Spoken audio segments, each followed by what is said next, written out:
எழுத்துக்கவி முரசுவாணி சொல்கிறதா எப்படி இருக்கீங்க? நல்லா இருக்கீங்களா? நல்லா இருக்கணும். இன்றைய பதிவு என்னன்னு சொன்னால், நிறைய ஆனி மாதம்ண்டா கண்ணகி அம்மாளுக்கு பெரும் சிறப்பான நாள்.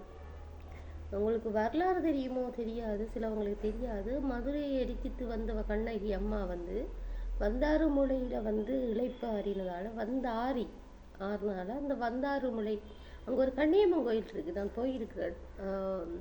ஒரு பூசைக்கு போகல, ஒரு நாள் போயிருந்தேன். அப்போ சொல்லுவாங்க அது பெரிய கோயில் நாங்கள் ஒரு மரமும் ஒரு குடியிலும் தான் இருந்தது. பின்னுக்கு பெரிய ஒரு அம்மாள் ஒன்று செய்து வச்சுருக்காங்க, வடிவான அம்மாள். அப்போ என்ன செய்வா, அப்போ எனக்கு ஒரு விருப்பம் அடுத்த இருக்கா சுற்றி பார்க்கணும். சொல்லுவாங்க அங்கே போனால் சலங்க சத்தமெல்லாம் கேட்குமாமண்டு. உண்மையாகவே நான் போனேன். அந்த இதுக்குள்ளே யாரோ ஒரு ஆள் இருக்கிற மாதிரி ஒரு சத்தம் ஒன்று இருந்தது. ஒரு அசைவு தெரிஞ்சது. அப்படி சுற்றி வரும்போது உள்ளமெல்லாம் சிலுத்து போயிட்டு. உண்மையாகவே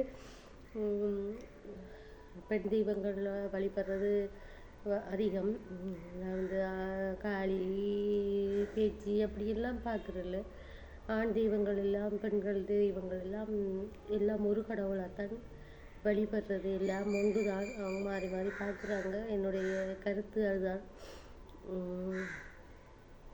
எனக்கு பெரிய அதிர்ச்சி என்னன்னு சொன்னால், இந்த கண்ணகி அம்மான்ற வரலாறு உங்களுக்கு எல்லாருக்கும் தெரிஞ்சிருக்கும். தெரியாட்டி அந்த வரலாறு எடுத்து படிங்க. ஈழத்துக்கு அவன் வந்திருக்கிறான்ன்றது இந்த வந்தாறு மூலையில் இருக்கிற கண்ணகி அம்மன் கோயில். அந்த ஆதிகால வரலாறுகளில் வெளிப்படலாம். குளக்கட்டு கன்னியம்மன் கோயில் சரியான விசேஷம் உண்மையாகவே. அதே மாதிரி கண்ணங்குடா, ஈச்சந்தீவு, நிறைய இடங்கள் நான் போயிருக்கிற இடங்களில் கூடுதலாக குளக்கட்டு, ஈச்சந்தீவு, கண்ணங்குடா, இந்த வந்தாறுமுலை கன்னியம்மன் கோயில் சடங்குக்கு போகையில் நான் இடையில் 2 தரம் என்னோ போயிருக்கிறேன். எங்கள் இடத்துக்கும் அதுக்கும் கொஞ்சம் தூரம். அந்த டைமுகளில் எனக்கு கிடைக்கல. நான் போகும்போது அதால் தெருவால் போகும்போது அடுத்த 2 கும்பிடுத்து போவேன். அந்த ரோடால் போனால் உள்ளுக்கு கொஞ்சம் போகணும். அப்போ அந்த அம்மாவை பார்த்தாலே பெரிய சந்தோஷமாக இருக்கும்.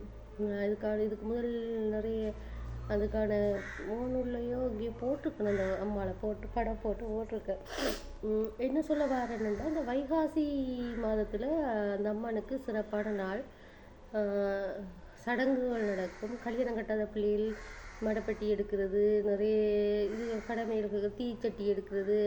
ஆண்கள் ஆக்கினக்காவடி, பறவைக்காவடி. நேற்று கண்ணங்குடா போயிருந்தேன். உண்மையாகவே 22 ஒரு 10 டிராக்டர் காவடிகள் வந்தது. 22 சிலது 3 வந்தது காவடி. பார்க்க பெரிய சந்தோஷமாக இருந்தது.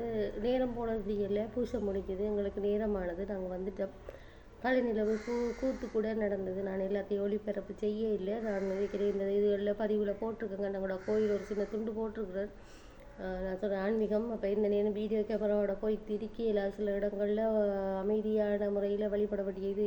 இது ஒரு விறகு வெட்டி விறகு கொண்டு போகக்குள்ள அதை சிலம்பு இருந்ததாகவும், அந்த சிலம்பை கொண்டு போகும்போது அவர் எடுத்துட்டு போகக்குள்ள அவருக்கு கண்ணென்னோ தெரியாத மாதிரி இதில் உண்மை வரலாறு தெரியாது. இது சிலம்பு அவட சிலம்பு தானம். அந்த சிலம்பு அங்கே இருக்குது அந்த கதையில் இருக்குதுன்னு தான் அவங்க சொல்கிறாங்க. நான் பார்த்ததில்லை. அம்மாவோட கண்ணகி அம்மாவோட சிலம்பு இருந்ததா கதை. ஆனால் வந்தாறு மொழியில் வந்து இறங்கினதா சரித்திரம். அதாவது ஈழத்தில் கண்ணகி அம்மாளுக்கு நிறைய இடத்துல நிறைய பூசைகள் சடங்குகள் செய்யப்படுவது உண்டு. அது விசேஷமாக இருக்கும். இந்த நாட்களில் நீங்கள் கூடுதலாக கோயில்களுக்கு போய் சென்று பார்த்து வழிபடுறது மிகச்சிறப்பு. இந்த போயாக்கு முதல் நாள் பௌர்ணமி, அதாவது பௌர்ணமி முதல் நாள் பௌர்ணமி அன்று திருக்குளுத்தி அதில் கலந்து கொண்டீங்கன்னு சொன்னால் உங்களுக்கெல்லாம் ஒரு புண்ணியங்கள் கிடைக்கும். மற்றது அந்த குளுத்தி பாடுனா கொஞ்சம் வெக்க குறைவுண்டு ஐதீகம். அது பரம்பரை காலத்துலேருந்து அந்த காலத்துலேருந்து சொல்லி வருவாங்க.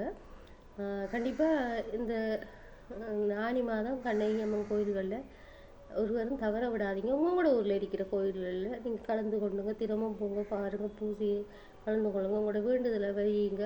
அவரோட வரலாறு தெரிஞ்சு கொள்ளுங்க. கண்ணகி அம்மாள்ன்ற ஒரு பெண் தெய்வம் தான். அதாவது காளி எல்லாரும் ஒன்று தான். அந்த கண்ணகியும் அவதாரித்த காளியம்மாள் அவதரித்த ஒரு அவதாரம் தான். எனக்கு ரொம்ப பிடிக்கும். நீங்களும் போய் பாருங்கள், பயன்பெறுங்க. மிஸ் பண்ணிடாதீங்க, தவற விட்டுறாதீங்க, தயவுசெய்து தவற விட்டுறாதீங்க. இந்த பௌர்ணமிக்கு முதல் நாளும் கண்டிப்பாக ஆலயங்களுக்கு சென்று அந்த உங்களால் வேண்டிய பொருட்களை கொடுத்து அவையை வழிபட்டு அவைக்கு ஒரு வேப்பமுத்திரம் கடைசி கிடைச்சா அஞ்சு கொடுத்து மகிழ்ச்சிப்படுத்துங்க. திருமணமாகாத பிள்ளைகள் வந்து சாரி வாங்கி கொடுக்கலாம், காப்பு வாங்கி கொடுக்கலாம். திருமணங்களிய மஞ்சள் கட்டி செய்து வாழ்க்கை வரணும் என்று செஞ்சு கொடுத்தீங்கன்னாலும் கண்டிப்பாக கிடைக்கும். பிள்ளை இல்லாதவர்கள் தொட்டில் கட்டி செய்யலாம் பரிகாரம். சந்தனம் குங்குமம் கொடுக்கலாம். இதெல்லாம் பெண்களுக்கு நல்லது.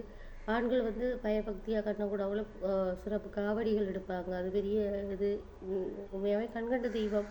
அதால் அதை நீங்கள் தவற விட்டுறாங்க. கண்டிப்பாக ஒவ்வொரு வருஷம் இந்த வருஷத்துலேருந்து நீங்கள் தொடங்குங்க. உங்களோட ஊரில் இருக்கிற ஆனி மாதத்தில் வர பௌர்ணமிக்கு முதல் நாள் உண்மையாகவே பூசைகளில் சைவ கலாச்சாரமாக நம்மளோட பண்பாடு நீங்கள் உங்களோட ஊரில் இருக்கிற கோயில்களில் கலந்து கொள்ளுங்கள். கண்டிப்பாக தவற விட்டுறாங்க, உங்களுக்கு நன்மை கிடைக்கும்.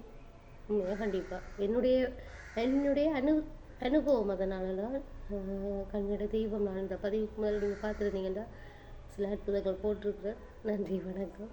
கண்டிப்பாக இந்த வருஷம் போய் வந்துட்டேன்னு சந்தோஷம்.